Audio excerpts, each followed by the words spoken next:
வணக்கம் நண்பர்களே, இந்த வீடியோவில் நம்ம என்ன செய்தி பார்க்க போகிறோம்னா, போயஸ் கார்டன் வீடு முதல் மீடியா கவனம் வரை மோகன் சர்மா சொன்னது அனைத்துமே பொய்யா, நடிகை குட்டி பத்மினி விளக்கம்.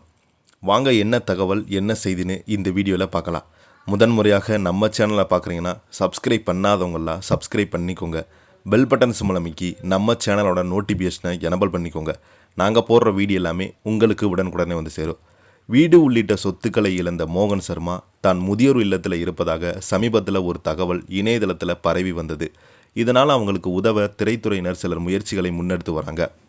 தமிழ் சினிமாவில் பல வெற்றி படங்களில் முக்கியமான கேரக்டரில் நடித்த நடிகர் மோகன் சர்மா கடந்த 1975ஆம் ஆண்டு நடிகை லட்சுமியை திருமணம் செய்து கொண்டாங்க. 5 வருடங்கள் கழித்து 1980ஆம் ஆண்டு இவர்கள் பிரிந்த நிலையில் தற்போது வீடு உள்ளிட்ட சொத்துக்களை இழந்த மோகன் சர்மா தான் முதியோர் இல்லத்தில் இருப்பதாக சமீபத்தில் ஒரு தகவல் இணையதளத்தில் பரவியது.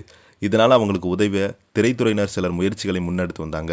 இதனிடையே அவரது வீடு அவரை வீட்டுக்கு போகலை, அவங்க தான் விட்டுட்டாங்க என்று நடிகை குட்டி பத்மினி ஒரு பேட்டியில் சொல்லியிருந்தாங்க.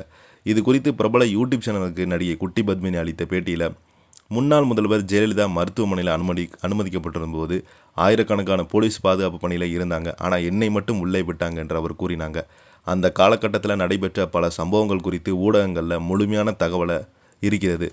அந்த காலத்தில் மீடியா அவ்வளவு பரவலாக இல்லை என்றாலும் ஓரளவுக்கு இருந்தது. இப்போது இருப்பதைப் போல ஒவ்வொரு இடத்திலும் செல்ஃபோன், கேமரா, சமூக ஊடகங்கள் கிடையாது. ஆனால் அப்போது நடந்த பல விஷயங்கள் மக்களுக்கு தெரியாமல் போயிருக்கலாம்.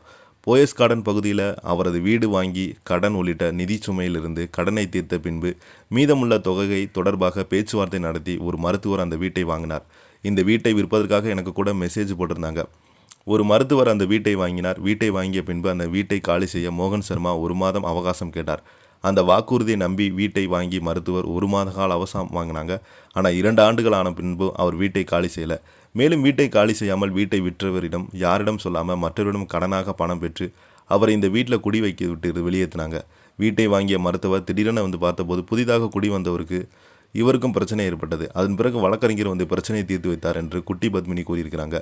இந்த செய்தியை பற்றி நீங்கள் என்ன நினைக்கிறீங்க? கீழே உள்ள கமெண்ட் பாக்ஸில் மறக்காமல் பதிவிடுங்க. இந்த வீடியோ பிடிச்சிருந்தால் லைக் பண்ணுங்கள், ஷேர் பண்ணுங்கள். நன்றி, வணக்கம்.